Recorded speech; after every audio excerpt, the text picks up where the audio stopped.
following is a presentation of Main Street Media, your source for news, sports, and information on Main Street in Middle Tennessee.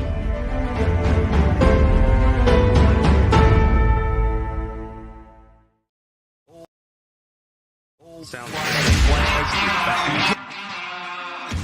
30 years of the best sports talk in Middle Tennessee, featuring Tennessee Radio Hall of Famer George Plaster, Tennessee Sports Hall of Fame coach Watson Brown, and young guns Billy Derrick and Michael Sindrick.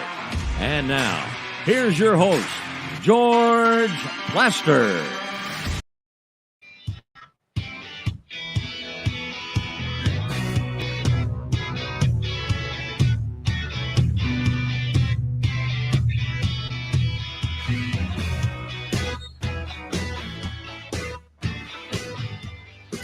Hello again, everybody. Welcome in as we bring our show to you today live from Father Ryan High School. We'll be here tomorrow as well. This is sort of our guinea pig trial run at this thing. That's Billy Derrick, who is the proud alum. I have to admit, I'm shocked they let him back on campus. Have you given the school any money? George, I have not. I don't know if you forgot, I'm only 22. That's pathetic. That's really... I gave him my community service. Community service? What is that? What does that mean? Service, serving the community. In other words, you gave him this show? Yeah.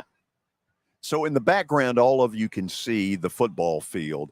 When I was growing up, this was a big issue for Father Ryan High School. When my BGA team played them, it was at West End Junior High. Then they moved over to Vanderbilt for a while. They moved over to Greer Stadium for a while. And to be able to secure the scenario of what you see behind us is a huge thing for Father Ryan's school, the football program, any of the above, all of the above. George, I heard you were here, the first football game ever here at Giacosa Stadium. I was in my radio life. Back in the radio days. That's pretty cool. My radio days were good days. The Father Ryan people, that's what they talk about when they hear your name, the presence. I did 2 years in college at a little small AM station, WKDA, Father Ryan football. The first year with one of the great legends to ever play at Father Ryan, Mike Wright, and then Joe Stamps in the second year. And, of course, your grandfather at the time, Bill Derrick, was the head coach. That's pretty cool. I didn't know that. I know you told me that a couple years ago. Did not know that. Some interesting Father Ryan connections with you and the Irish. You know, I would think that if he were alive today, he would say, Billy, quit being a cheapskate. Give him some money. No, he's not much. He wasn't much different, George. I know he'd appreciate that.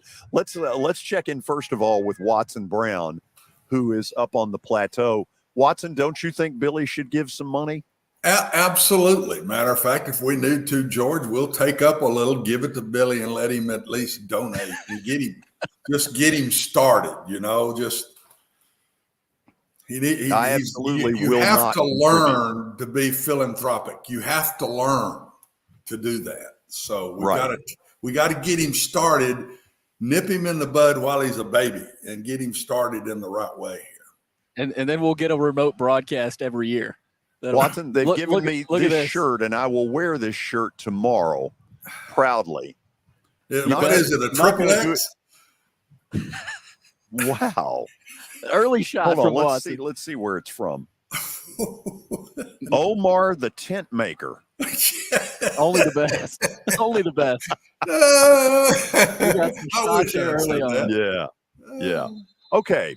Well, it was great talking to you, Watson. Have a nice weekend. See ya. Okay. Let's check in with Terry McCormick. From the looks of things, Terry is at the office. Isn't that special? Yes. Very special. I'm good. How are you? Congratulations. Your team's had a good week. They've won 2 in a row. Shocking. Yeah. Against the Mets. So let's get to the business at hand. Am I hearing correctly that Logan Woodside probably starts Saturday night? think that's a possibility. I think you'll see a lot of Woodside. I think you'll see a lot of Malik Willis. Don't think you'll see much of Ryan Tannehill. So this is a game where a lot of guys who are on the bubble, so to speak, are going to get a chance to show what they can do and show that they need to fill in one of those final 3 or 4 spots that they're probably still debating about. Terry, there's no secret. Malik Willis is going to make this roster. This is not exactly a, Mid-South exclusive. But on Logan Woodside, are they prepared to keep 3 quarterbacks on the active roster? George, right now, I think unless Logan Woodside comes out and lights it up, I think they're more likely to try and pass him through waivers and bring him back to the practice squad simply for this. He's not had a great camp throwing the football. He's not had a great preseason throwing the football. I can see a scenario, like you said, Malik Willis isn't going anywhere because they feel like he could be the future. Ryan Tannehill is obviously the present. Logan Woodside, who's beaten back, the Deshaun Kaisers and Trevor Simeons and Matt Barkleys of the world, has a real challenge to keep his roster spot this time around. I think there's every chance that if he clears waivers, he'll come back here on the practice squad to be that emergency guy. Terry, is there a scenario, in your opinion, where a third quarterback today is on another team, but next week will be a Titan? It's possible, but I wouldn't say likely, because when you do that, you've got to get the guy in, get him acclimated to your system, get him up to speed quickly. Quarterback is one of the last places where you want to try and break a new guy in on the fly, simply because that's the leader of your team. That's your field general, the guy that's running things on the field for the offense. It would have to be somebody who's pretty special, or they'd have to be in dire straits because of an injury. Okay, let me play devil's advocate, though. This doesn't look like one of the more complicated systems in the NFL. It's a lot of Derek left, Derek right, play fake, throw the slant, and here we go. Sure. I mean, that's fair. But still, anytime you're talking about learning a playbook, learning the terminology and all that stuff, those are things that take time. I mean, let's be honest here, George. If something happens to Ryan Tannehill and he suffers an injury that this team cannot overcome, and they're going to have to turn it over to either Malik Willis, who's a rookie, or Logan Woodside, who's untested, they go from playing for the division title with the Colts to battling the Jaguars and the Texans for the first pick in the draft. Fair enough? Yes, and that's why I asked the question, is there a third quarterback who today is on somebody else's roster? Terry, I was there Saturday, and it didn't look real pretty. No, it was not real pretty. Now, granted, you don't show everything in your hand in a preseason game, but is there a quarterback out there? I guess it would depend on who it is. I would say they're probably not actively shopping for another quarterback. But then again, I don't know that they were actively shopping for an heir apparent quarterback when they drafted Malik Willis in the 3rd round this year. So you never say never. Okay, let's talk about Saturday night. Give me a couple of other battles that you think maybe come down to who plays better Saturday.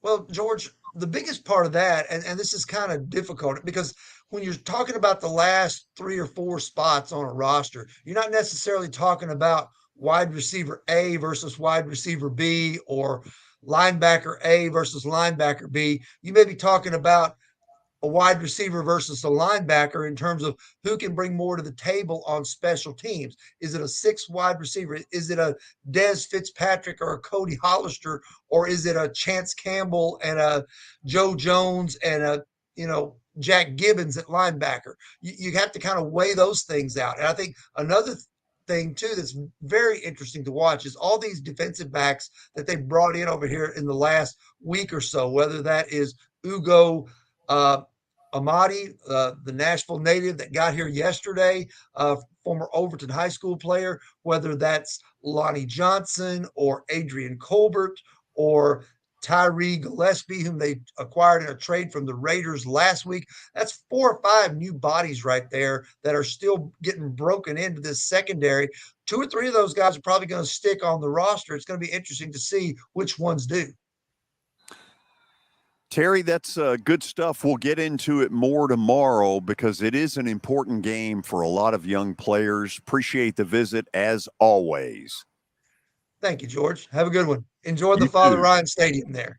Oh, I'm excited about it. This is fun. Just Terry McCormick keep your reporting head on a live. swivel. Watch for a stray ball coming your way. You'd like to see that, wouldn't you? We'll give George his hands a little challenge. Boom. Interesting. See you tomorrow, Terry. Yeah. So, Watson, I know you had to be shaking your head when I characterized the offense. Derek left, Derek right, play fake, slant. There's their offense. No, it isn't.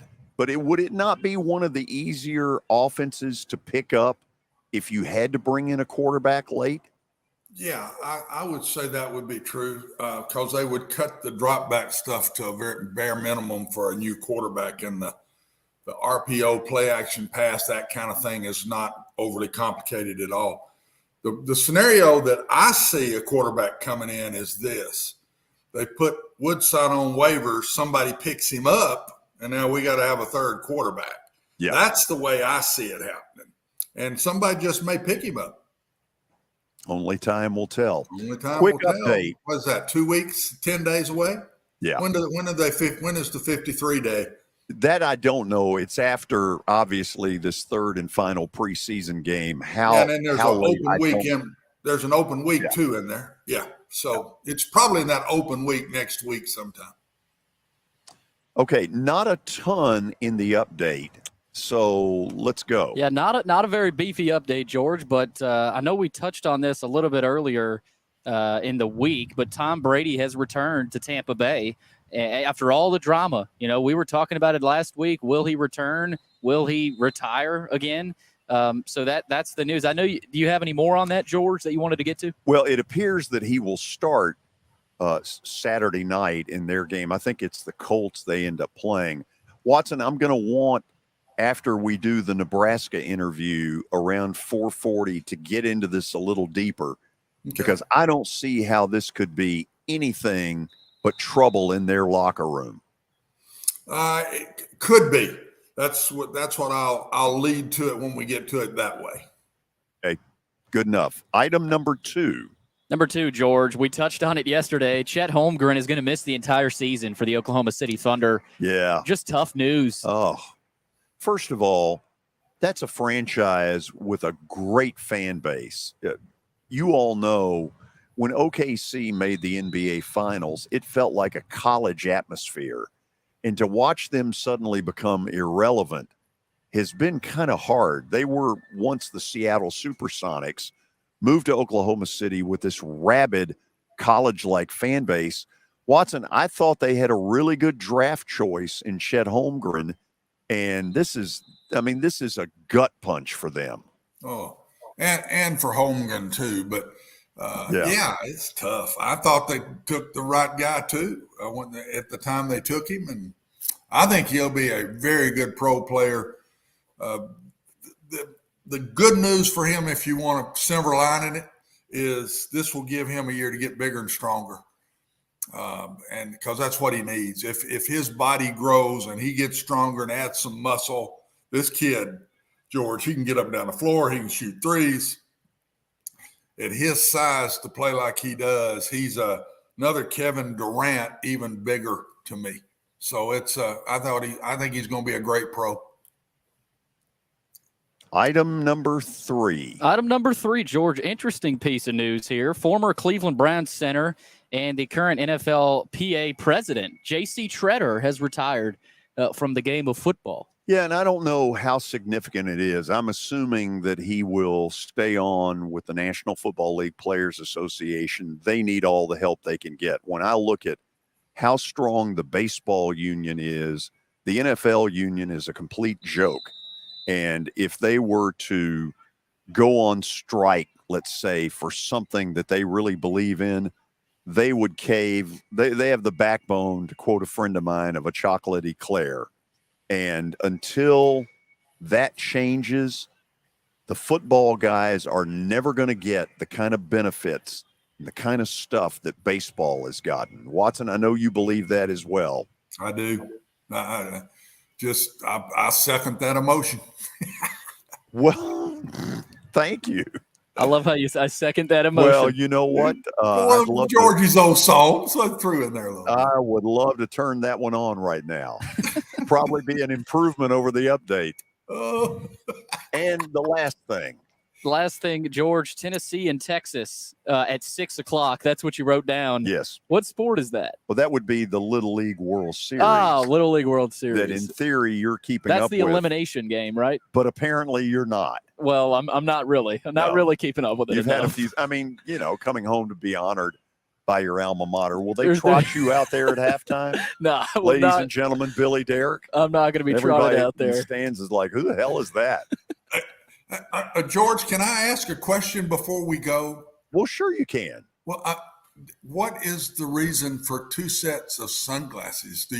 Is it when it gets a little darker, you pull the others off? Well, are you keeping them for Billy, or what is the deal? Isn't one of them an actual sunglasses pair? The other one is glasses that turns. The other's glasses, and it was a mistake to buy them because people like him will take a cheap shot for no apparent reason. In the sun, they turn to sunglasses, they right? Do. Right, Watson? They do. George, every pair I got's that, so you can't. It's not a cheap shot. The ones I got on right now, they're those double glass things where I'm inside, and when the sun pops in, you'll see these get dark in the house. But I've seen your house. Not a good move. I wish I hadn't bought them. I'm telling you. But I've also seen your house go dark, where I thought, wow, they need to pay the electric bill. Yeah, they turned good in the light that day. Yeah, they did. Okay, let me tell you what we're going to do after the break. As all of you know, the college football season opens Saturday, and the first big game on the national front is in Dublin, Ireland, where Northwestern takes on the Nebraska Cornhuskers. Luke Mullin, who covers Nebraska for the Lincoln Journal-Star, is going to join us. That comes up next. This is Main Street Media Television.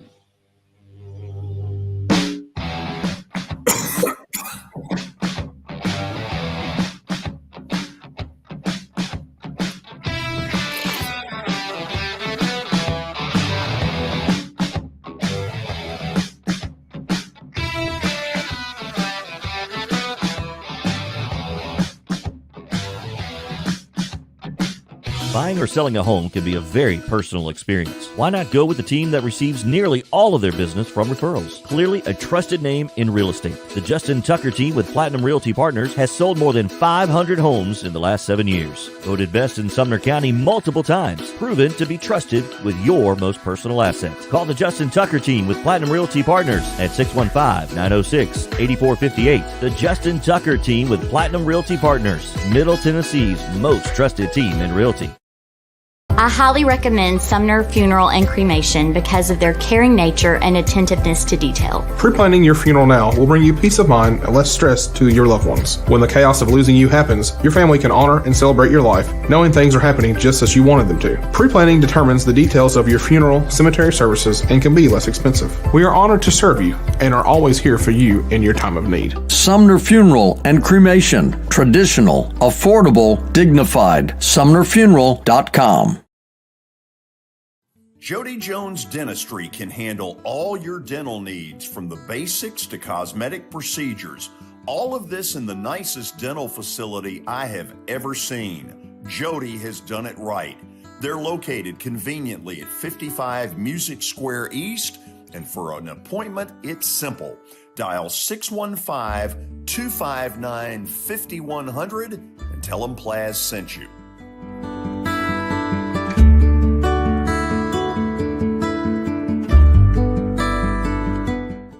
When you're thinking about golf, consider Riverside Golf Links.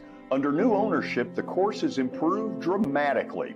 It's now 27 holes, complemented by a 9-hole executive course. Book a tee time now at 615-847-5074 and get ready to enjoy the beauty of golf in the Old Hickory area at Riverside Golf Links.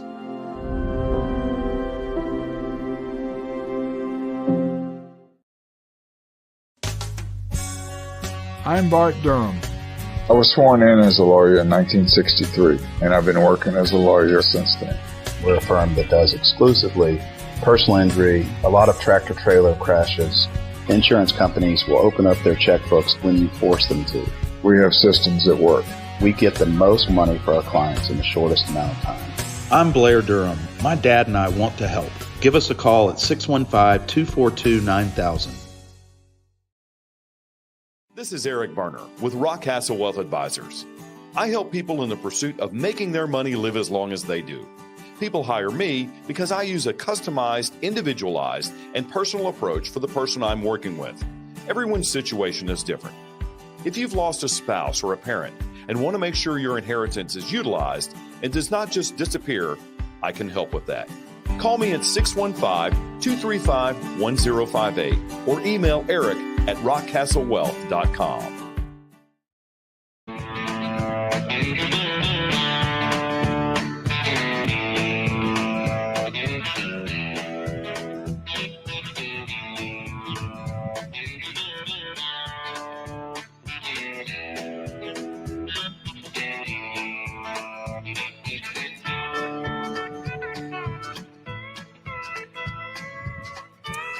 We are back. In the background, you see Father Ryan's football field. We are on remote here today. Tomorrow, we will be here as well, and we will do the high school football show Friday night live from 6 to 11 p.m. out here. That ought to be a lot of fun. Saturday morning, if you get up early, the first big college football game of the year is at 11:30 in the morning from Dublin, Ireland. Northwestern and Nebraska going at it in a Big Ten challenge. Luke Mullin covers the Nebraska Cornhuskers for the Lincoln Journal-Star. He joins us by phone. Luke, thank you for taking the time to be with us. Of course, George. I appreciate the invite, and I got to say, I was checking out the live stream. I appreciate the digs you're at. Nothing like a live show out there at the field, huh? Hey, thank you. Appreciate that. So, tell me, I guess I'm mystified. I thought Scott Frost in Nebraska was going to be a complete home run. And in the first 4 years, it really has not turned out that way. In a paragraph or two, what's going on? Yeah, obviously it's, there's a multitude of factors there. But I think, the biggest thing is something that you and probably everybody else around the country has seen on TV when they've watched Nebraska. I mean, it's undisciplined play. It's errors, self-inflicted mistakes that have just hurt this team repeatedly over the last couple of years. I mean, particularly if you look at, last year's team had a really good offense in a lot of games, moved the ball well, hung with a lot of top 25, winning programs. But just kind of lacked, that extra edge you need to pick up those big upset wins. And like I said, the mistakes for many special teams last year was one of the worst units in the whole country. So there's been a lot of changes this offseason, I think, to address a lot of those mistakes we saw last year. Luke, he got the benefit, I think, of a new boss in a former Cornhusker legend, Trev Alberts, who's now the AD. Kind of take us through when Albert said to him, okay, I'm going to give you another year, but. Yes. I mean, it was a tough conversation, that people were anticipating. Trev, obviously, I think he's a strong leader, a guy who's not afraid, to maybe make an unpopular decision or, really to do what is best for the program. And I think the calculus that Alberts made was the buyout was just going to be astronomical to pay out the rest of his contract at the end of last year. I think it would have been somewhat in the ballpark of 20 to 25 million. So they agree, to some new structure to the contract. And the way it's laid out this year is after October 1st, buyout goes down to $7.5 million. Which is obviously, I'm not downplaying that. Still a pretty penny to be paying. And believe me, Nebraska's paid plenty of coaching buyouts. But, I think that was a conversation where it was like, hey, you got this year, you've got this metric, this benchmark. You got to reach the winning season, and they'll have that discussion at the end of the year if they get there. When he first came to Nebraska, it was almost like when Johnny Majors came back to Tennessee from winning a national title at Pittsburgh. It was Johnny comes marching home again, hoorah, hoorah. And the same feeling was going on at Nebraska. Now, 4 years later, how does the fan base feel about him? That's a great question, George, because, in all truth, it's a divided fan base right now. Obviously every new season that rolls around, all of Nebraska, they get behind to support the team. But there's kind of this, I don't know what you want to call it, cloud looming over, the team right now. If things go badly, if a couple losses, unexpected losses start coming up, you're going to see a lot of the same, complaints, a lot of the same kind of anger about the state of the program. It's a little hard, I guess, to say how many people are still, fully in support of Frost, regardless of the record at the end of the season. But what I will say is his leash, his rope is way, way shorter, obviously, than people were anticipating, back in 2018 with his arrival. I mean, there's a lot of pressure, from the fans, from the athletic department, from everybody involved to really get it done this year. Luke, I made the comment yesterday that I don't think that Scott Frost can go through another year where in late August, the talk has already started. They laid an egg last season, as you know, at Illinois to start the campaign. If he were to come out of Dublin, Ireland with a loss, can he find a path to keeping his job long term? I think yes. The answer is yes, but a loss in this game is an outright disaster. I mean, for your season, Northwestern, they were, just frankly a bad football team last year. Nebraska, they were also a bad team, but they had flashes of being good. So really, I mean, it's kind of a way to measure yourself early on. If they go out and, it's the same mistakes, the same issues, I mean, what level of confidence would anybody have that things are going to change, in the next 4, 5, 6 games when they haven't, in the 30, 40 games he's coached before. So obviously, I think the major issue at hand is Nebraska's, last 4 games of the year, the November slate are really the toughest of all. Obviously, the Oklahoma game is going to be a challenge too. But if you're looking at a path towards a bowl, a path towards keeping your job, this Northwestern game, an absolute must win. And obviously just the confidence aspect. I mean, that team was nowhere near as confident after losing to Illinois. A game that they really should have won last year as well. So a loss here, it would just kind of tunnel all the momentum that they've built in the last few weeks. Tell me this, can you see our feed right now? I can, yeah. Okay, we've got bright sunshine. I'm being blinded right now, and it's raining. This is the weirdest thing. This is insane. Welcome. I need a hat. It's crazy. Anyway, let me turn it over to Watson Brown. Watson, say hello to Luke Mullin. Thanks for coming on with us.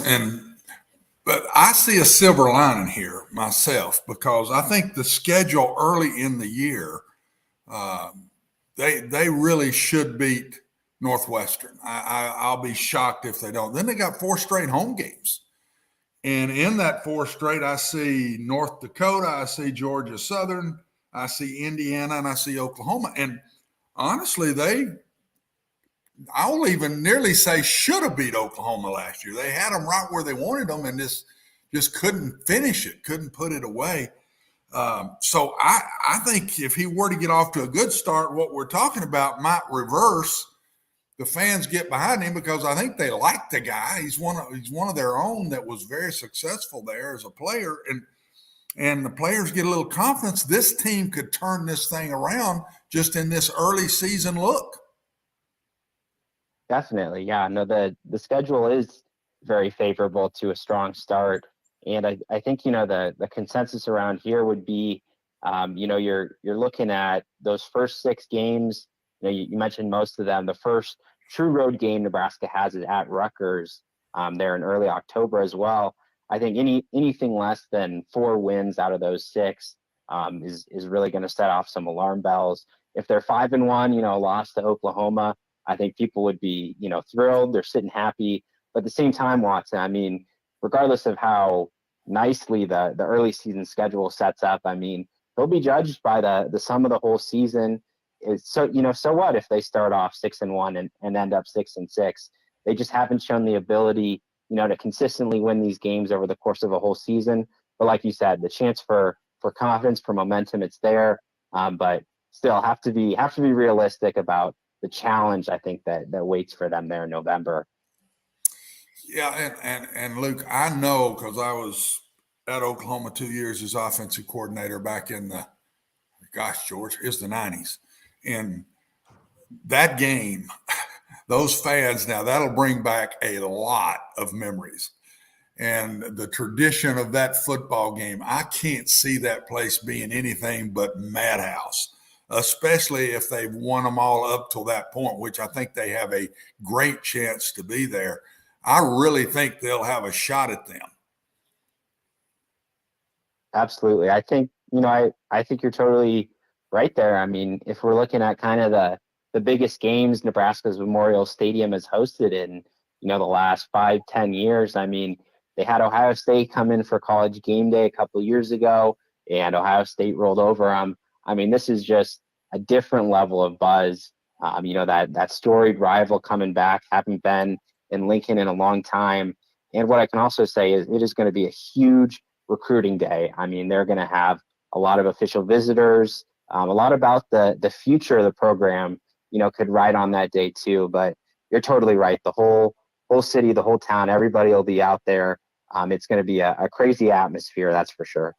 Yeah, absolutely. And the last thing I got, George, with him, Luke, how much better are they? In your opinion, they might be the question mark of last season, because I saw a lot of good players and they just didn't win games. I mean, I'd watch them and they'd find ways to lose games.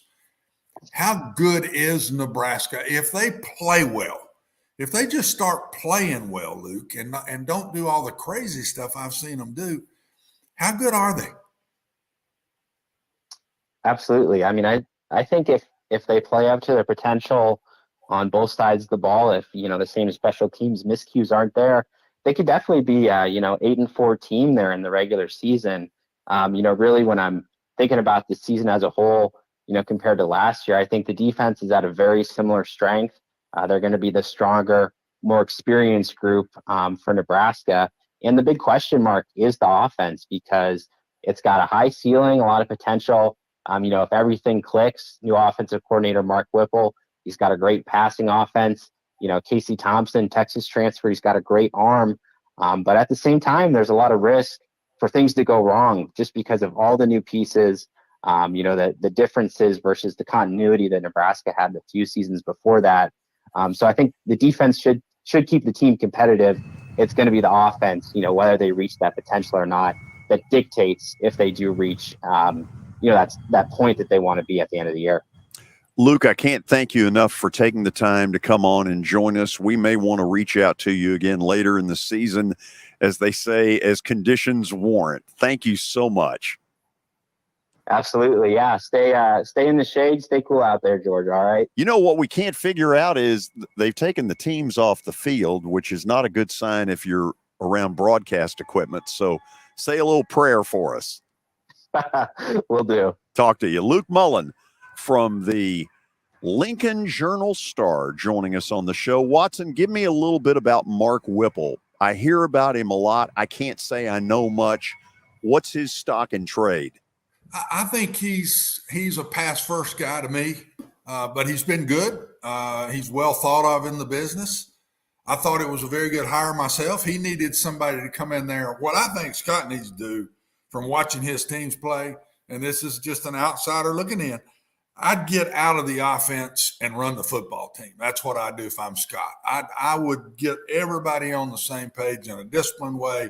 I'd stick my nose in the defense. I'd stick my nose in the special teams, and I'd get out of the way and let somebody have the offense. And I think that's what he hasn't done. This move makes me think that's what he's doing. I don't know if this is fair or not, but this is just an armchair quarterback. When I would watch them, I pigeonholed Adrian Martinez into just good enough to get you beat. Is that fair? I think so. I will categorize. I would probably end up the same thing you're saying in a different way. I thought he was the epitome of the team and the undisciplined, mistake at wrong times, just drop a ball on the ground, running with it, stuff like that, that I thought it was kind of the epitome of watching them play. And so they've got to get much better quarterback play this year, George. And I really hope they do. College football needs Nebraska to be the old Nebraska. I miss it. I miss that atmosphere of going with these TVs going into Lincoln a bunch. And that atmosphere is one of the best, the best. Cool. And we don't, it's like I've said about Tennessee. We don't need Nebraska to stay down. They need to get back. The N stands for knowledge. Don't any of you forget that. Billy. George. How's the old suntan working? George, my forehead is getting blazed right here. It's just, we are cut in half. You're in the shade. You're darn and I'm in the sun. How does that happen? Well, Billy, get his sunglasses there and put them on where at least you can cover your eyes. Sunglasses. He puts those things on, he'll be blind as a bat. Oh, those are eyes too, huh? No, those are for real. Oh. Okay, after the break, we're going to get into a conversation we started during the update. Tom Brady apparently will start for Tampa Bay this weekend in their preseason finale against the Colts. The question I have, what level of stench has his little vacation to the Bahamas left in that locker room? This is Main Street Media Television.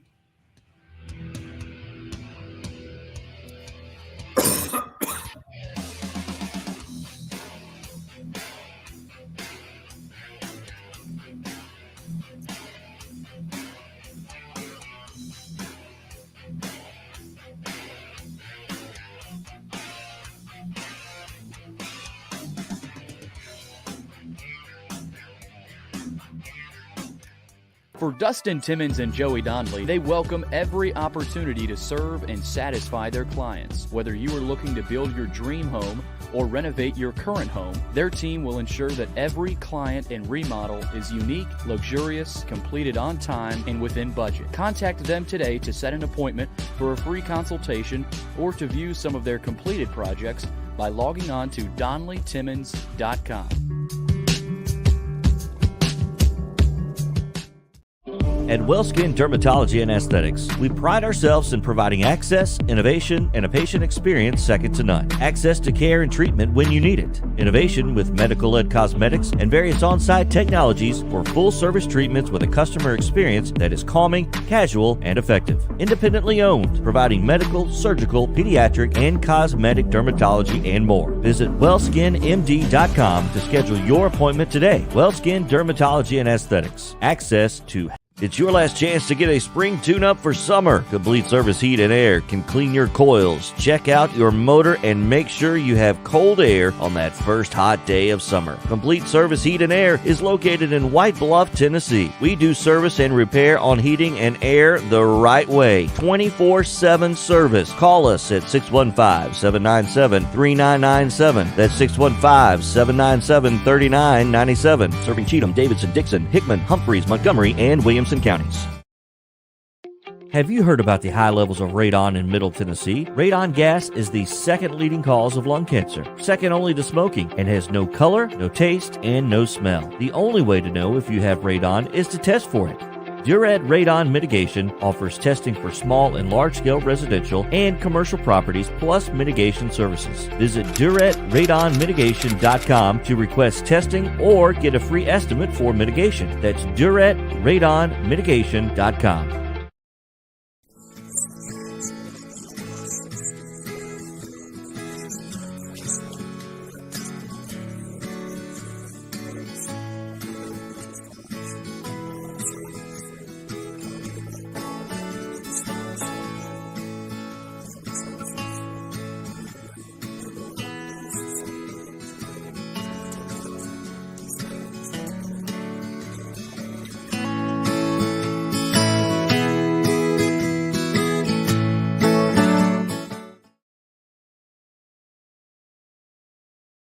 Since 1865, the First Baptist Church of Gallatin on Winchester Street has served its community by catering to the least, the last, and the lost, providing a church of welcome used by God to save the lost, transform the saved, and impact its community. As a proud multi-ethnic congregation, Pastor Derek Jackson personally welcomes you to join them in fellowship Sunday mornings at 8 in person or at 1045 in person or online at firstbaptistgallatin.org. First Baptist Gallatin on Winchester Street, serving with open arms as a true church of welcome.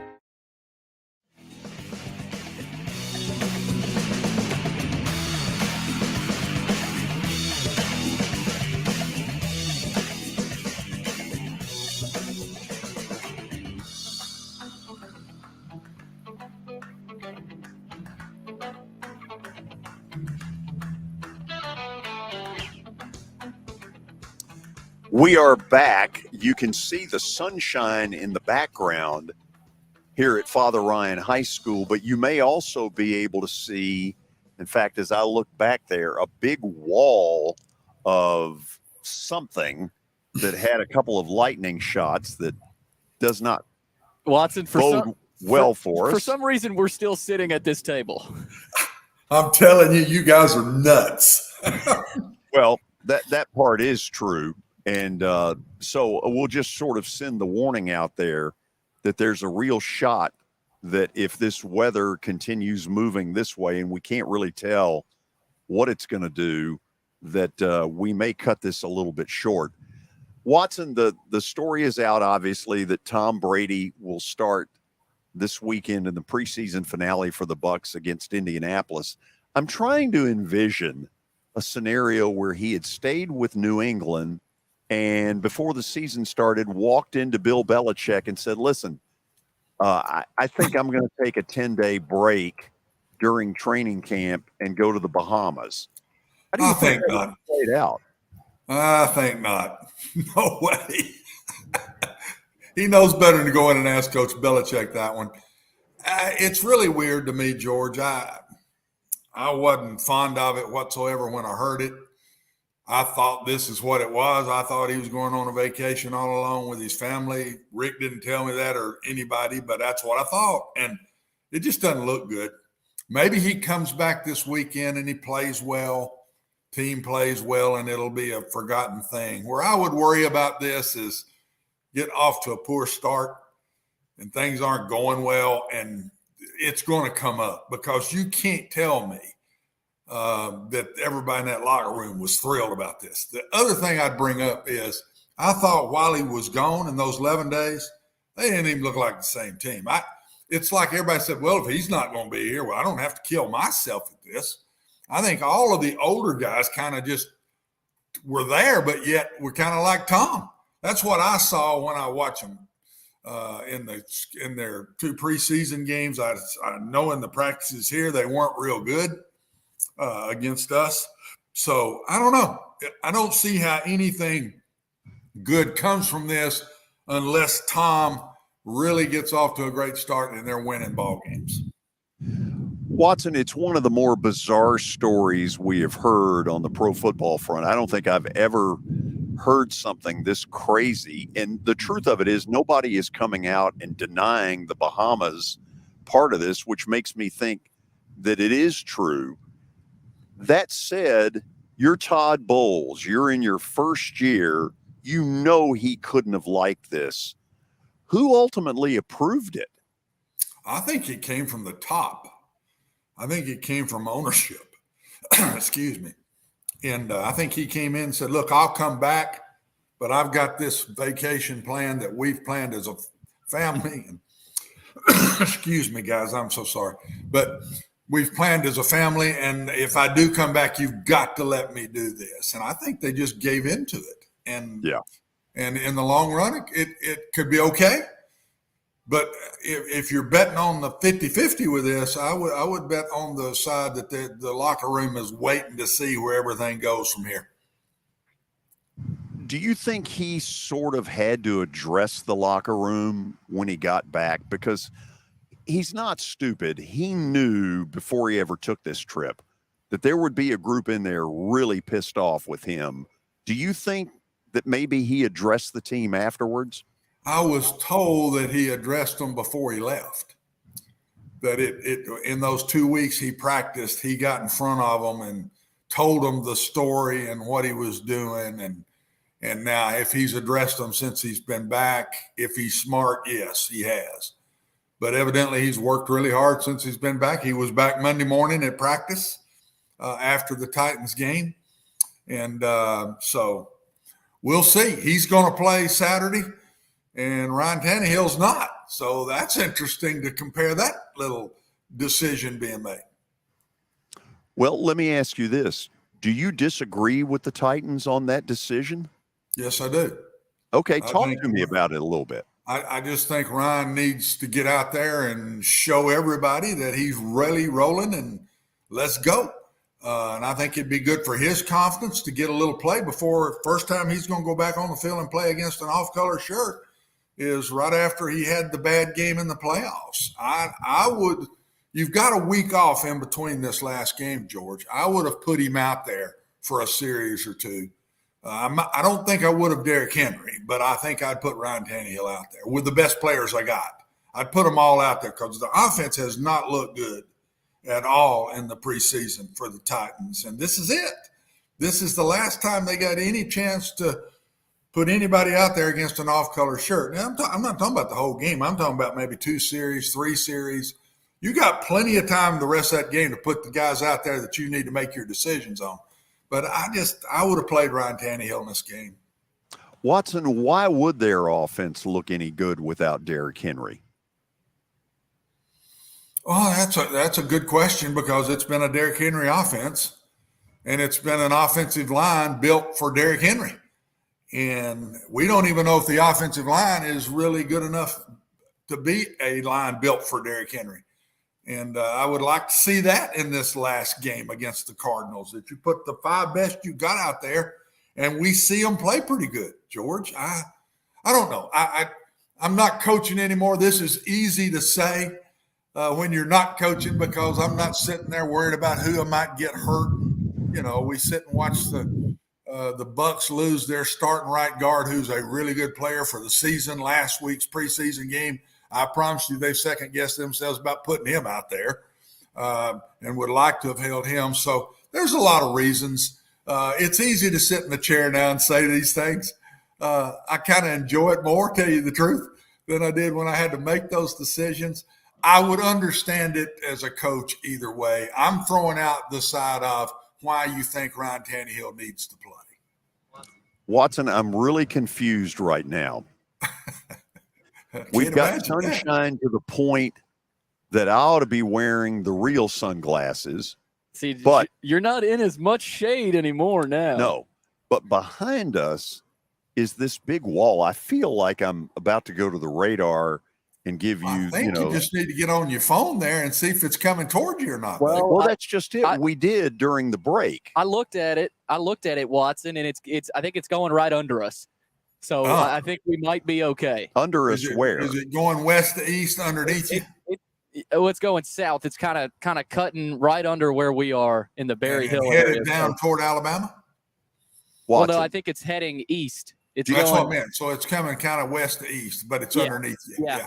First of all, do you trust his weather knowledge in any way, shape, form, or fashion? Well, I've had to trust yours for the last 3 years, so I might as well trust his.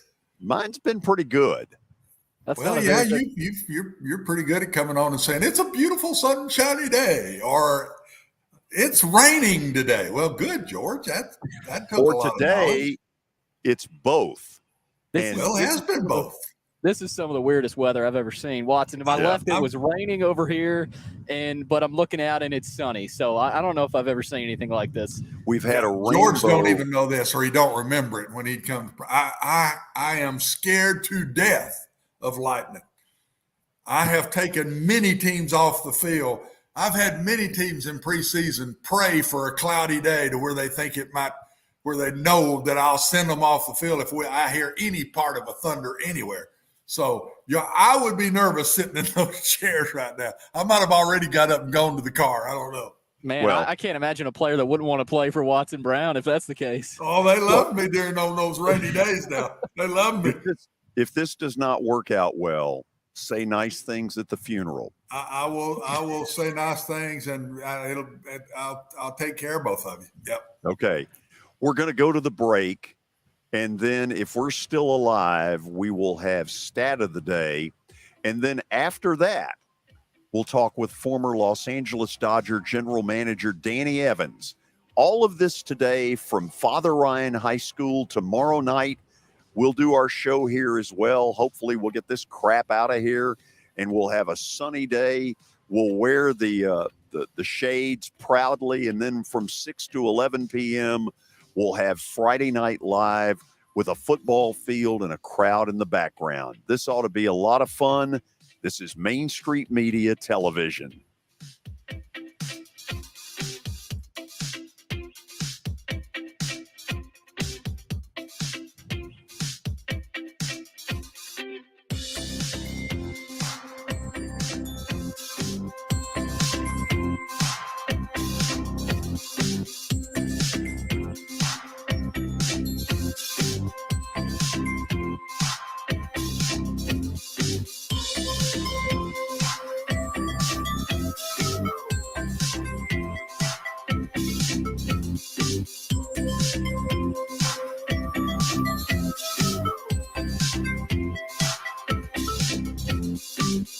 This is attorney Bart Durham, and this is me. I'm Aaliyah. Keeping in good physical condition is really important to me. But when I had a wreck with a tractor-trailer truck that hurt my legs so bad I couldn't work for almost a year, I knew I needed a lawyer that understood tractor-trailer cases. So I called Bart. Bart gets millions of dollars for his clients every year. At Bart Durham Injury Law, we've handled hundreds of tractor-trailer cases.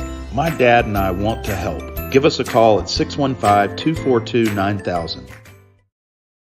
The high school football season is here, and nobody handles Friday nights better than Main Street Media. Here's Zach Womble with details. That's the name of the game here at Main Street Media and Main Street Preps. Is, we've been doing this for a long time now, and I think you hit on it. We've got an army of reporters across all of Middle Tennessee. I think there's about 130 schools in the Middle Tennessee area, and we try to cover all of them. We cover about 11, 12 counties at this point. And those Friday night shows, it's we're gonna show that off. We're gonna showcase the talent that we have on the field with reporters across several mid-state games on the weekly basis. So whether you're in Williamson County, whether you're in Giles County or Murray County or Montgomery or Robertson or anywhere in between, we're gonna have you covered from 6 to 11. Friday Night Live is presented by the Tennessee Highway Safety Office, where fans don't let fans drive drunk.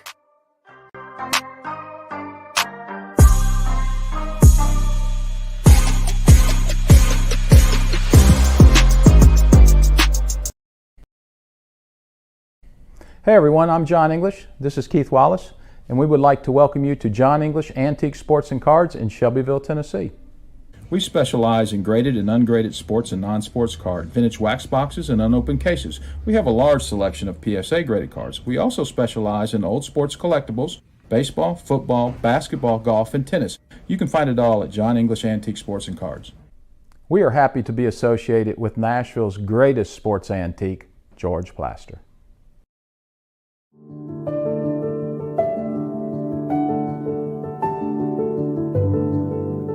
Welcome to the Omni Nashville Hotel. Urban elegance with a vintage touch. Our 800-room hotel opened up in the fall of 2013 with 746 guest rooms and 54 suites.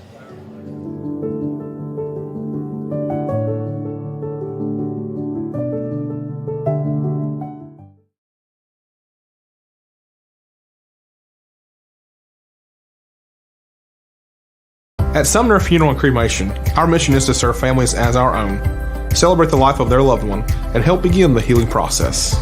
My whole family, including my wife and my mom and siblings, were very happy with the treatment that we received. I would highly recommend Sumner Funeral and Cremation. We offer funeral, burial, cremations, and pre-planning services. Sumner Funeral and Cremation. Traditional, affordable, dignified. SumnerFuneral.com.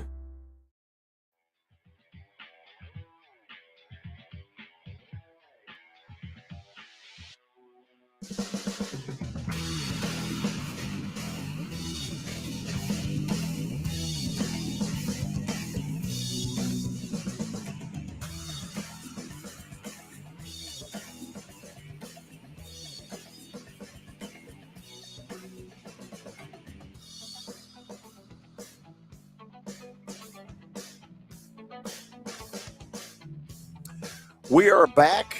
You can kind of tell what's going on. Half of us in the shade, half of us in bright sunshine. In the background is Father Ryan High School.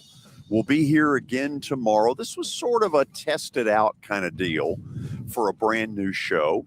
And tomorrow, not only will our 4 to 6 p.m. show air from here, but we will also have Friday Night Live, our high school football coverage from 6 to 11 p.m.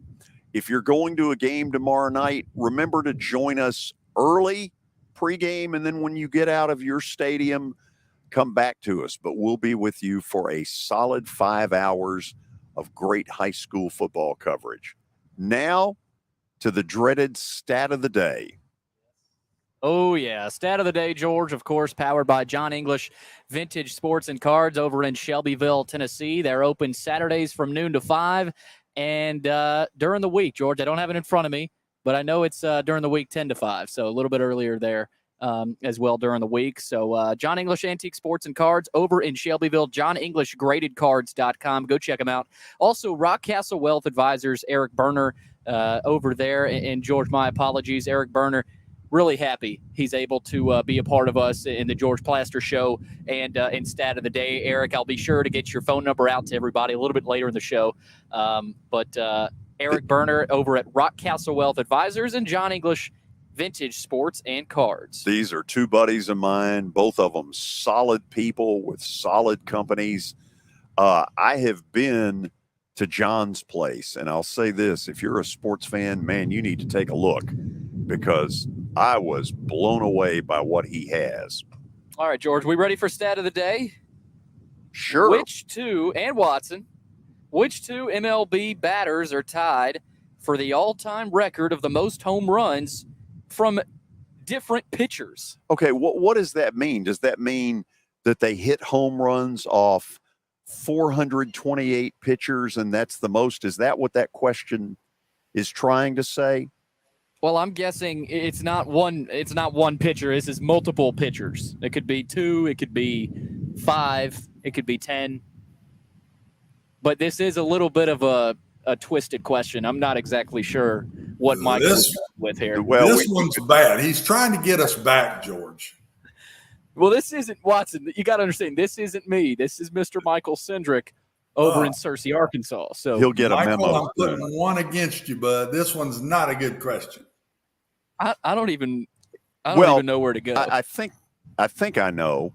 Watson, I'm going to say, while you and I think about it out loud, that Henry Aaron is one of them. Why would you say that? Well, because he hit more home runs than anybody other than the cheater Barry Bonds. So the likelihood is he hit more home runs off more different pitchers than anybody else out there.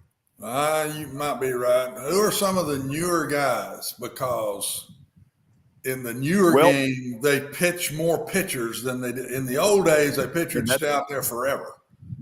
And that's a really good point. A-Rod. So I think it's going to be Barry Bonds up. I'm not sure Henry Aaron would be in it. Okay. Then you would go with. Well, I'll say this. Watson just got one of them, Barry Bonds. Really? Yeah.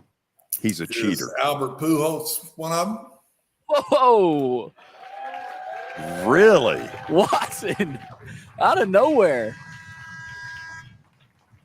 You are correct. Barry Bonds. So much for my Henry Aaron and theory. Albert Pujols. Watson, wow. where did that come from? That was a pure guess. I didn't even say Barry Bonds. I said it'd be from Barry Bonds up. Well, I mean, you said you gave me credit when I didn't even say, okay, it's Barry Bonds. But you mentioned the name, so I did. Might as well. My point was, though, I think is the reason, George. It had to be somebody in the newer time, because in the old days, a man would stay out there and pitch forever. Well, you're right about that. When you go back and look at some of the starting pitcher lines in the 60s, there's one in particular where Juan Marichal, the great San Francisco Giant right-hander, pitched a complete game, 16 innings. If a manager allowed that today, they would protest to the Humane Society. Oh, he might go to jail.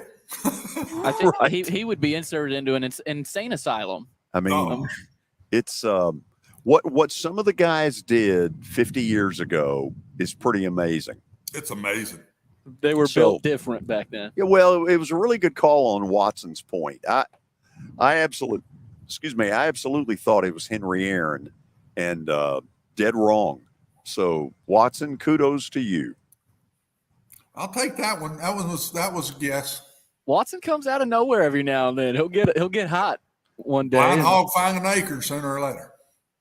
So let's start the 5 o'clock hour and let's do it officially. Whatever that means. Let's do it officially. Whatever that means. Of course, Middle Tennessee Bone and Joint is the sponsor of the 5 o'clock hour. And George, I'm doing my best here to pull up these scripts. I've been going every other direction here. So. People need to understand you've got a computer in front of you where the sun is right on it, and it's very hard to read. Okay, here we go, George. Let's hear it. Middle Tennessee Bone and Joint, they combine state-of-the-art orthopedic service with a family atmosphere. Whether it's a sports injury, a sprained ankle, or a major joint replacement, Middle Tennessee Bone and Joint Clinic has the staff, training, and equipment needed to take care of any patient in any circumstance. Their mission is to provide high-quality, specialized orthopedic care in a compassionate manner to the people of Columbia and Middle Tennessee. Visit mtbj.net for more information. Okay, last week we sort of debuted a guy who I've had on in my radio life for a long time, Danny Evans. Danny, for years, was an assistant general manager with the Chicago White Sox under Ron Schuler, most known as the guy the White Sox assigned to Michael Jordan when he decided to go minor league baseball. Then Danny became the general manager of the Los Angeles Dodgers from around 2000 to 2004. What I know about him, he is the most wired in to what's going on in big league baseball of any human being I know. Most recently, the guy that has put together the Field of Dreams game that has been such a success for the last 2 years. I caught up with him right before the show started. Here is that interview.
Well, I'm told we're having technical difficulties. I guess really all I can tell you, it was a great interview. So why don't we go ahead and go to a break? As I look at the clock, it's about 5:05. Our show coming today from Father Ryan High School, and we'll be here not only today, but also tomorrow.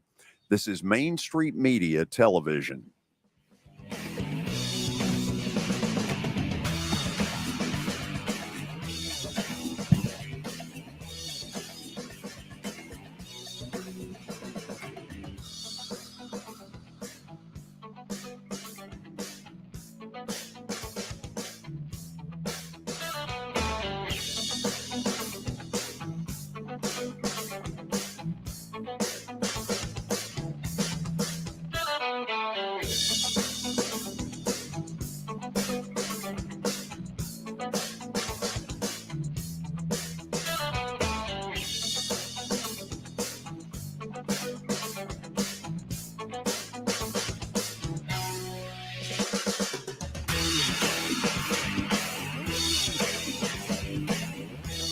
thinking about golf, consider Riverside Golf Links. Under new ownership, the course has improved dramatically.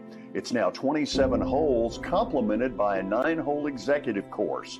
Book a tee time now at 615-847-5074 and get ready to enjoy the beauty of golf in the Old Hickory area at Riverside Golf Links.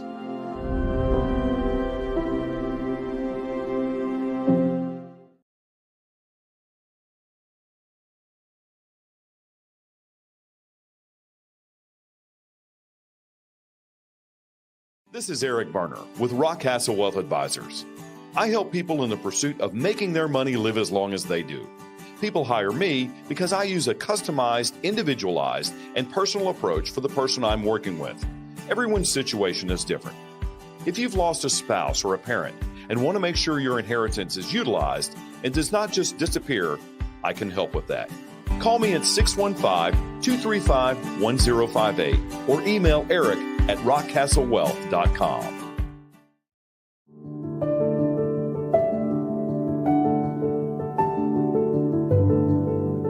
Welcome to the Omni Nashville Hotel. Urban elegance with a vintage touch. Our 800-room hotel opened up in the fall of 2013 with 746 guest rooms and 54 suites.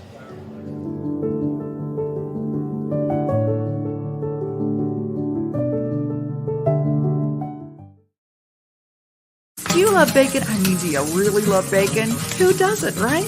The 3rd annual Murfreesboro Bacon Fest is coming up Saturday, September 10th. Admission and parking are free. The Bacon Festival will feature live music, food, and craft vendors. And did I say bacon? You can ride a mechanical hog ride, visit the Kids Zone with free inflatables. There will also be hourly raffles with great prizes and an opportunity to purchase Bacon Festival merchandise. And did I say bacon? Yeah, there will even be a bacon eating contest. Visit the 3rd annual Murfreesboro Bacon Festival Facebook page for all the details. Hi, this is Melissa Hoisington, Regional Crisis Director from Volunteer Behavioral Health. Disasters can affect everything in your life, including your emotional health. Help is available during these uncertain times. The Tennessee Recovery Project is a free, supportive resource for adults and children who have experienced the effects of natural or human-caused disasters. Specialists are available for counseling by phone or in person. For free, confidential service, please call 833-954-2424. The hotline is open 7 days a week, 7 a.m. to 9 p.m. Move forward with the help from the Tennessee Recovery Project. Serving Williamson and surrounding counties, Bone and Joint Institute of Tennessee offers comprehensive orthopedic care with 16 subspecialized physicians. Our practice provides high-tech care with a hometown touch. We offer physician clinics, physical and occupational therapy, advanced imaging, and surgical services, including interventional procedures. Call us at 615-791-2630. We're Bone and Joint Institute of Tennessee. High-tech care with a hometown touch.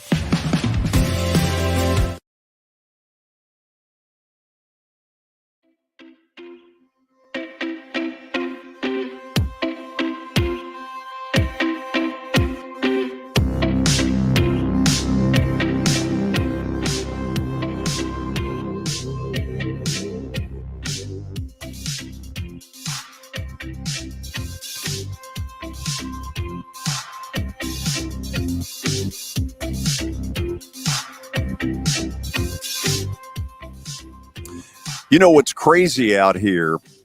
Obviously, we were worried about 20 minutes ago and came very close to just sort of calling it and going inside. But it's really interesting what we saw, a big old lightning strike earlier. It's as though part of the system moved to the right. The other part looked like it moved to the left. And in between are what are called blue skies. This is almost like the parting of the Red Sea, but the sky. It's crazy. Just for the George Plaster show. How about that? Okay, so we're at Father Ryan High School. Tomorrow night, you'll see this exact same setting. They play, is it Brentwood High School tomorrow night? Brentwood High tomorrow night. Main Street Prep's game of the week, by the way. So Father Ryan trying to bounce back after a tough week 1 loss to East Nashville. So They should be motivated. And then on Saturday, college football kicks off with 4 or 5 games. Obviously, the one of some real interest here is Vandy and Hawaii. Watson, number one, let me ask you this. Are you surprised at what's going on with Ken Seals at Vandy? I mean, he has fallen off their radar almost completely. When I think it out, no. I think that they recruited a freshman athletic quarterback this year. They've got Mike Wright. Ken is not one of those as close to their talents as what he is. And I think when this young man came in and was a solid player, they decided they're going to go with Mike Wright because of his feet, in my opinion, that he can get loose from different situations and make some plays for them. And they're going to make the other young man the backup because his abilities fit what Mike Wright's abilities are. And so in that analysis, I think that throws him to 3. Where I'm surprised is that this kid who played well in his young years is still there. I would have thought he would have transferred out and been somewhere by now. Norman brought it up, and I agree 100%. What it's telling me is he really wants this Vanderbilt degree for him to stay and be a third teamer when you were the starter a year and a half ago. Watson, I asked somebody very close to Ken Seals exactly this question earlier today, which is, why is he still here? I mean, this is one of these settings where when a kid goes into the transfer portal, you say, hey, I get it. He's got some ability. It's all the drop back. He doesn't have a lot of mobility. I'm guessing here because I don't know. I'm going to assume that Clark Lee has sort of had this conversation with him and said, look, it's nothing personal. This is just the system we believe at this school needs to happen. You were recruited by a staff before us. You know, we'll do whatever we can to help you. Oh, I would think that absolutely happened. Yes, sir.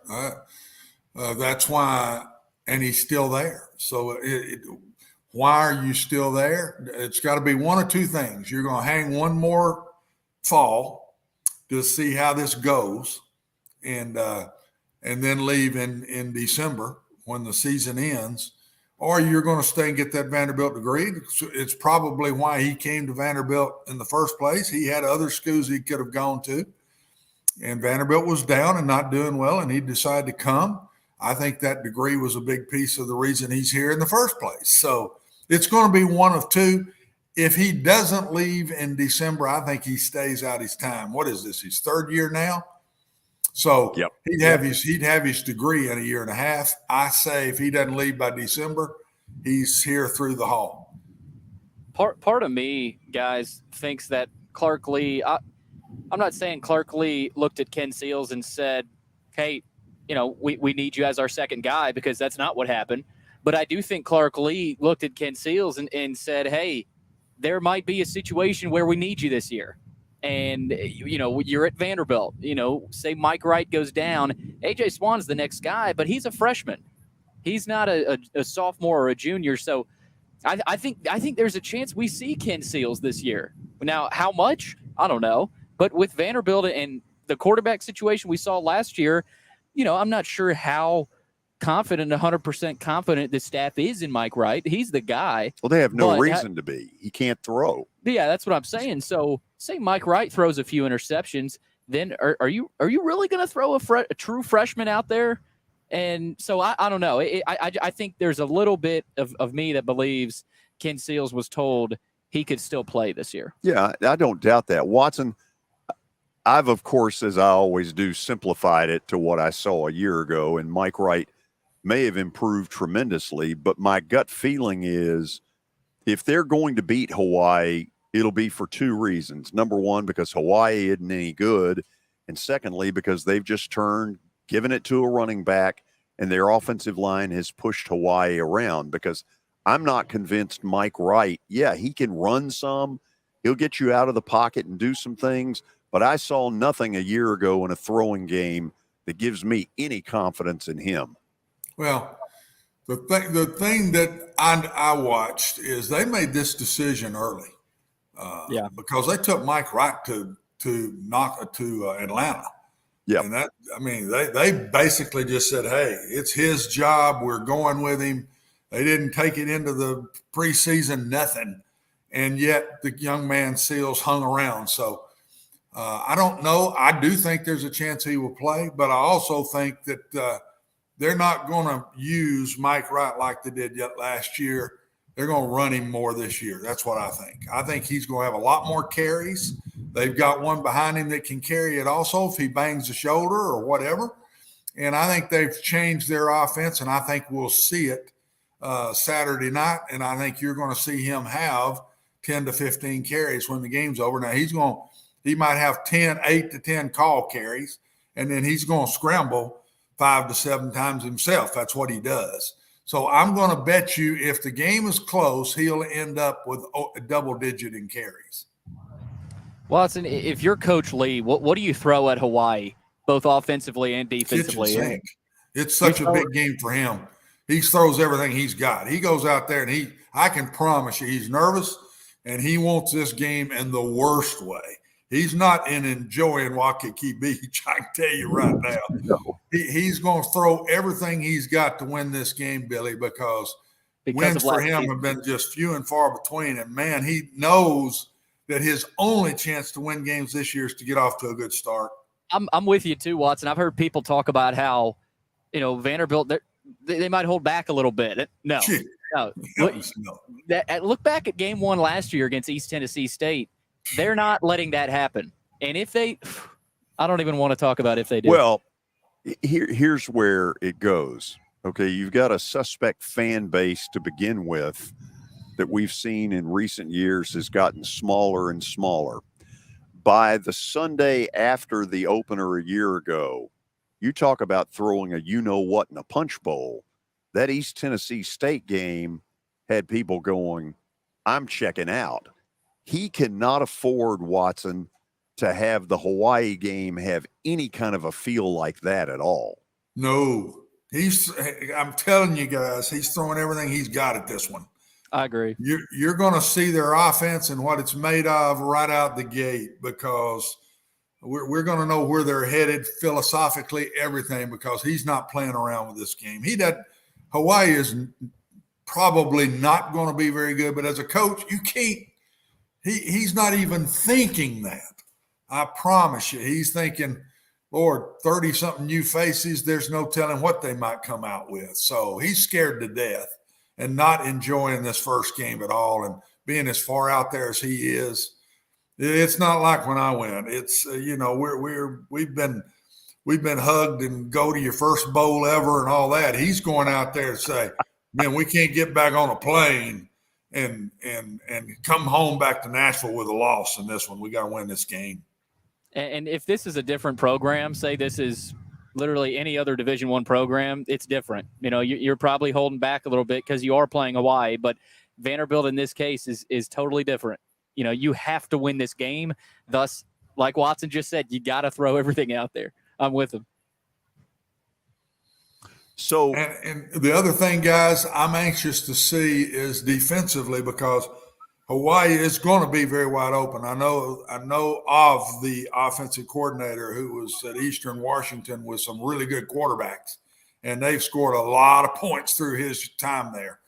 They'll be wide open. I'm anxious to see the athleticism of the Vanderbilt defense.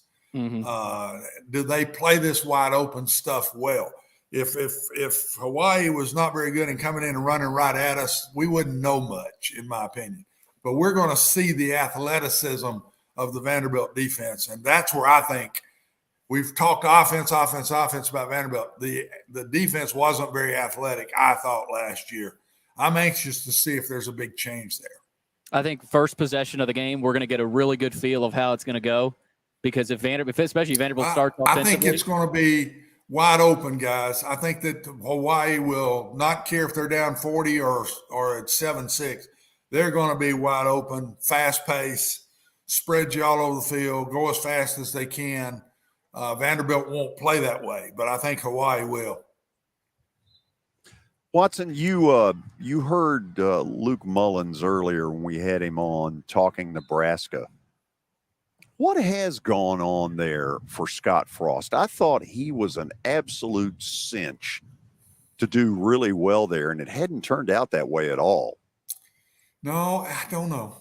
He came up the right way. He was the receiver coach at Oregon with Coach Kelly. He'd been taught well. He goes in and he hits it big right off the gate at Central Florida.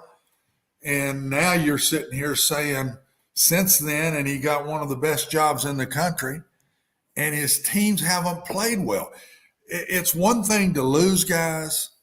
It's another to lose bad-looking losses. I mean, they have just been a very undisciplined team for guys like George and I that grew up watching Nebraska football, and they never beat themselves. I mean, Nebraska football was built on toughness, discipline.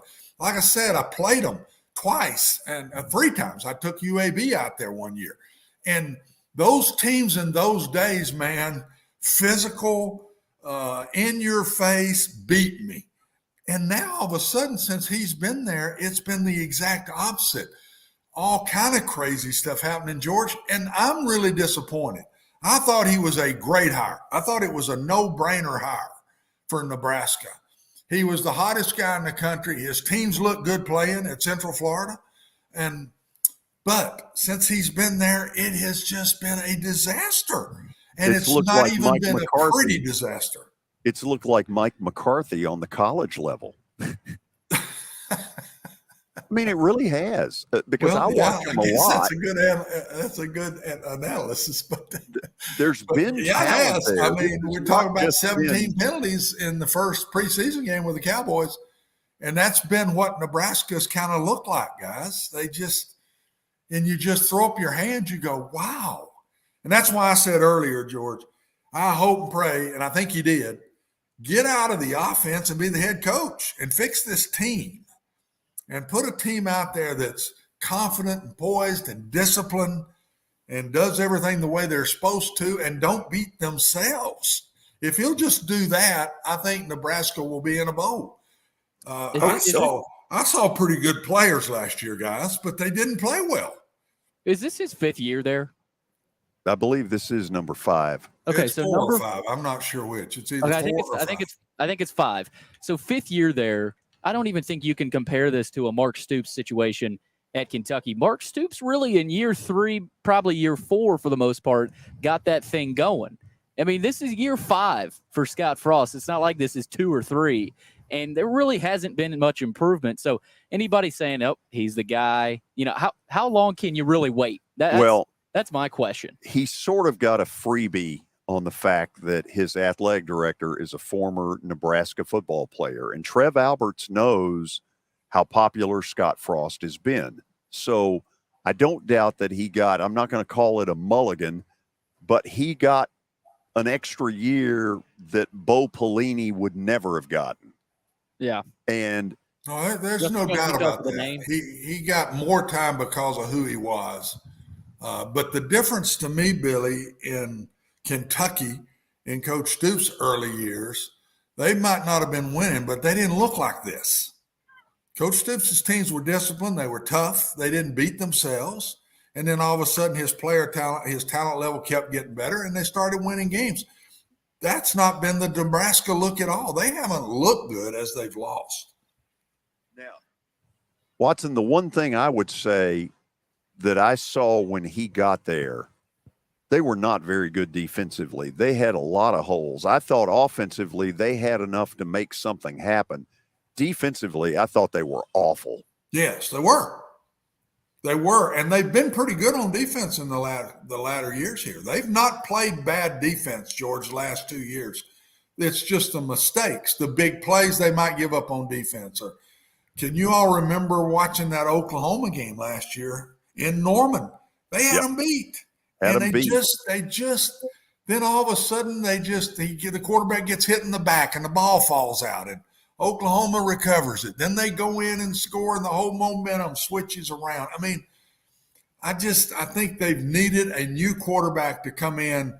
This kid from Texas, Thompson, his family background, and he is a highly thought of kid. And there's not been much talk about him for some reason, but I thought coming out, he was one of the highest recruited ones of the bunch. Yeah. And I think he's a really good player. So I'm hoping for Scott Frost's and Nebraska's sake, this team turns it around and they have a really good year. I want Nebraska football back. It just doesn't seem right to me that Nebraska football keeps staying down like it is. Think about the pressure on that kid, Thompson. Whew. He had it already, though, Billy. I mean, when anytime you start quarterback in Texas, there's plenty of pressure. Yeah. And he kind of got beat out there. He can't have any more than he had in there. And there's pressure in Nebraska too. But they're begging for somebody. They're going to give him a little rope because they've been watching Martinez drop it on the ground for 3 years. And they're begging for somebody to come in and play good. That's what they want. They're begging for it. So I think they're going to give him time to prove what he can do. One of the things Watson knows better than we do, when you get a quarterback that is just good enough to beat you, to get you beat, because I think I covered one at Georgia Tech in Reggie Ball. I pigeonholed Reggie Ball into he's just good enough to get you beat. Yep. Well, that's I a had killer. the same feeling about Adrian Martinez and Watson in this day and time where the quarterback has to control so much. If you get one that you believe has that, trailing him, you are screwed. Oh, and I think that's part of what's happened. I'm not sure the whole team hadn't got a little loose because of watching the quarterback play. And George, you don't. I've seen many real good football coaches get fired because they missed on their quarterbacks. Many really good. I've seen coaches win national championships and end up fired because they missed on their next quarterbacks. You got to have one of those. And I hope and pray this kid from Thompson is that for Nebraska, because I don't know, George, if you've ever been to one. You've been to a bunch of places, I know, but haven't been there. You go there, you walk out of there, and it'd be like going to going to watch the Red Sox play or something. The tradition reaps out of that place. Absolutely. And those fans love their team. They love them. You don't hear them boo them. I don't even hear it still right now. I hear grumbling, but you don't watch a game there and everybody's booing and throwing stuff on the field. Those fans love the Cornhuskers. It reminds me a little bit of the St. Louis Cardinals fan base where, they're very smart. They'll cheer for you when you deserve it, but they're smart and they're not going to miss a beat. So I saw that, George, in the Music City Bowl, Tennessee and Nebraska a few years back. Just really, really good people, and they know football up there. They love their football up there. Oh, yeah. They absolutely love it. They got a sellout streak at Memorial Stadium that goes back into the early 1960s. Think about that. Over 55 years of sellouts. Yeah. And now that place is around 90,000. Watson, before that game, earlier in the morning at 11 o'clock, and some of us who are football junkies will be watching on CBS Sports Network, Austin Peay and Western Kentucky do battle. Mm-hmm. What is the talent gap between those two? There would be a gap right now. It will be a talent gap of a group of 5 with an FCS, which I'm going to say average throughout FCS, not those top 7, 8 FCS teams, but the average FCS team and the average group of 5 team. I'm going to say, George, 24-point difference. That's what I would say. So I would say this game's going to be 48-24, 31-14. It's something like that. Austin Peay will play with them. This rivalry goes way back too. I mean, they're not an hour apart. From Clarksville to Bowling Green, maybe an hour 15 or something. And I can remember when I was head coach at Austin Peay, that game meant a lot to the Austin Peay fans now when we'd have to go play Jimmy Fikes and those Hilltoppers in Bowling Green, and they came to our place. It was a sellout every time we played. So there'll be a little bit of that even in this game. Watson, right now, Western Kentucky's program considerably better than Vandy or close? No, it's close.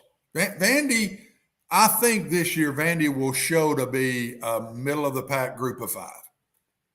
That's what I'm hoping. That's what I think I'll see. God, Interesting. That's sad.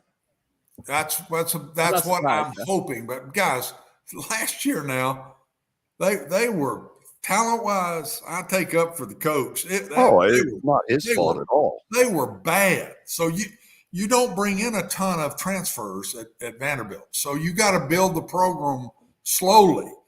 You're not going to do it with a bunch because you can't get them in school. So therefore, they're going to be better this year. If they got to the top level of group of 5, I mean, my gosh, I'd call him coach of the year if he had 3 wins. If their talent level improved that quick. I don't think it will. I think Northern Illinois, they'll win, but it won't be an easy game. They'll win the game, but it won't be an easy game. And Northern Illinois is probably a middle of the pack group of 5. The real question in what Clark Lee inherited is not his coaching ability. It is what was Derek Mason's staff doing in the last 2 to 3 years while he was here. And admittedly, some people thought I was kind of rough on Derek Mason, but I had a suspicion that this thing was going south. And at the end, it went south in a hurry, and Clark got left with a pile of crap.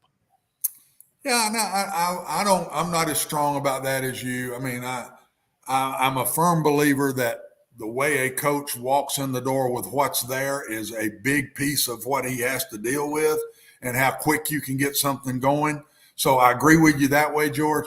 But a lot of this could be it didn't fit what Clark Lee's philosophy. A lot of these kids left. I think they had like 15 to 20 kids transfer out when Clark got there. That could have been Clark saying, we're going to do it this way. And you don't like it, get out of here, which is what I would have done if I'm him. So it could have been a lot of different things. I just know that when it came time to play, I'm not going to be as hard on Derek. You're probably right. But when it came time to play, there were no players on that field. No, it was an I OVC watched level that squad. East Tennessee game, and I said in the first half, I'm not sure they're not going to lose this game because East Tennessee looks better than them. They look better athletically than Vanderbilt. I was shocked by that when I saw it, George. Credit to Randy Sanders and that staff. What a job they did. I mean, they ended up being one of the better teams in the FCS. Sure did. They almost won it all. Playoffs, and that's what I say. I mean, they looked like they had the better team. They looked like they had better players that night than Vanderbilt, and that tells you how far this man's had to go. Yeah. Truth of it is they did have better players. Okay, I know Brian Stewart is with us. Brian, I don't know if you can see what's going on in the background. 40 minutes ago, we had a shot of lightning straight behind us that had me headed for cover. And then all of a sudden, and I don't know how this happens. I don't pretend to understand this, but half of it went this way. The other half looked like it went that way. And all of a sudden, it's a beautiful day. Go figure. Talk about an intro to the show there, George. I mean, you're coming literally with the thunder and lightning today. I mean, you can't pay for that kind of interest. No, it's been we've had fun out here. And I need sunscreen. Well, you should have thought of it. I mean, you're an adult. Did you bring any sunscreen, George? If you're asking if I put some on, absolutely. Well, good on you. I'm an adult. Good on you. Yes. So, Brian, we'll get in some more shots at him during the commercial. Tell me where you want to go today. Well, I wanted to first off tell you about we had our second blood drive that we hold each year here at the office. We have the Red Cross mobile blood bus, what I call it. They come out. They have a couple beds in there. We had a full roster today. I think we had a little over like maybe 22 pints collected today. Man, that's awesome. Yeah, I mean, there's always a need for blood, and I love the fact that my office steps up and does this twice a year. always have a good turnout, and people always enjoy coming out here and being a part of it. So, like I said many times before, one of the things that I love with One Stop is that we are always giving back to the community. Real estate and doing business, that's what puts food on the table, but taking care of the people in our community, that's what it's all about. Anytime we can give back, that's what we want to do. Let's talk a little bit about your business, because it has changed to me radically in the last 3 months. Yeah, it's the real estate market is always going to change, and it's always consistent with what the interest rates are, what basically the housing inventory, and that's all based off of that interest rate. The more buyers you have, the more people want to sell because there's a greater demand. I mean, it's the basic economics, supply and demand. So when the supply is low, the market gets crazy. When the supply is high, you get a little bit more balance to the market. So we're basically in a transition right now of everything was gung-ho, wide open, name your price. People going just way above asking price. Buyers were not getting the deals that they really wanted to get. They were getting their home, but they were getting them at, a price that made a lot of people feel uncomfortable. So I like seeing a little bit more balance to the market. We want our sellers to get top dollar, but we also want our buyers to get, as good a deal as possible on a home. So that's what we're seeing right now. Interest rates are in the high 4s, low 5s, depending on credit and everything. So I encourage everybody that's looking to get started with buying a home or selling a property, do your homework, get together with a good agent. One Stop has 30 of them. We're all invested in this community, and we're all wanting to get you the best deal possible whenever it comes to selling or buying real estate. Tell people how to reach you. 615-822-0750 is the office. 615-440-7011 is my cell. One Stop Realty TN is where you'll find us on the web, and Facebook and Instagram. We have 1,700 plus followers on there, and we're wanting more. So get on there, look at our content. We're going to keep you up to date with what that market's doing. And Billy, I promise, if George doesn't supply sunscreen, we will throw that in as part of the sponsorship. We will throw you a bottle of sunscreen. Oh, man. Oh, that's great. Hopefully he'll leave some for me because I need it. Yeah, Watson looks really comfortable there, and you guys, Billy's got the shades on. I mean, yeah, y'all are, I love what y'all are doing. I love the on-site, the live. I mean, that's what it's all about. So thank you guys for getting out there, getting the sunscreen out. That's what it's all about, George. Y'all are doing a great job. Absolutely. Brian, you have a good one. We'll talk again tomorrow. You too. Thanks, guys. See you, Brian. So, Watson, all I can tell you is the streak is over, and we'll have to review. So sad. Whatever. I would have at least appreciated if I was going to lose that it be competitive, and it was not. It was not. No. Frauds. Plaster Bet of the Day is coming up next. This is Main Street Media Television.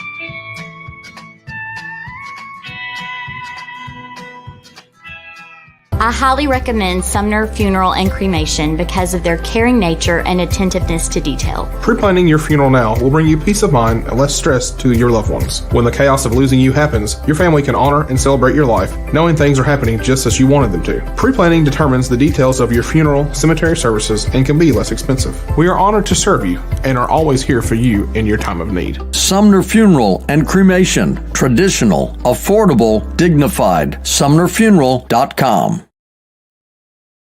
Jody Jones Dentistry can handle all your dental needs, from the basics to cosmetic procedures. All of this in the nicest dental facility I have ever seen. Jody has done it right. They're located conveniently at 55 Music Square East, and for an appointment, it's simple. Dial 615-259-5100 and tell them Plaz sent you.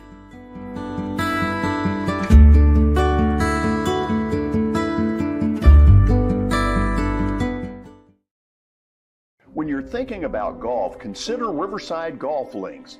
Under new ownership, the course has improved dramatically. It's now 27 holes, complemented by a 9-hole executive course. Book a tee time now at 615-847-5074 and get ready to enjoy the beauty of golf in the Old Hickory area at Riverside Golf Links.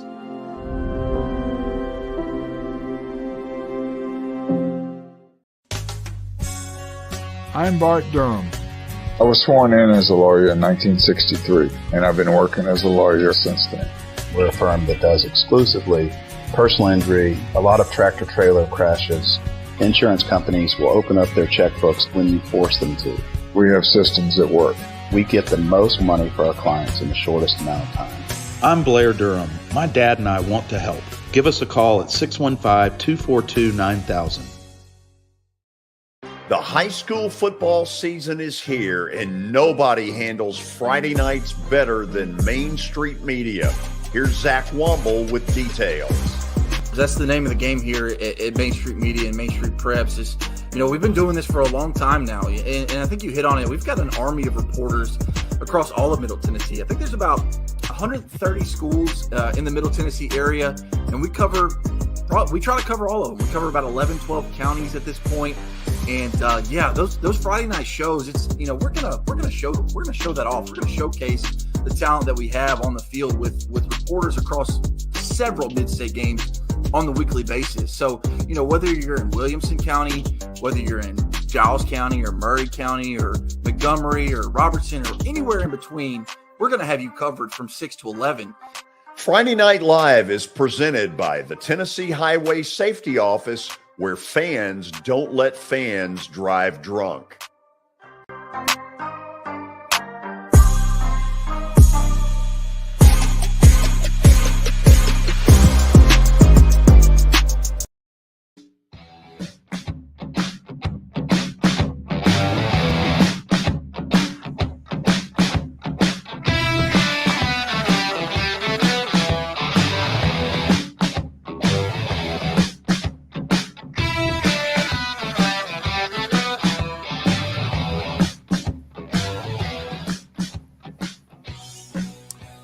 Okay, we are back. Final segment of the show. Hopefully will be better than it was last night. Billy, take it from there.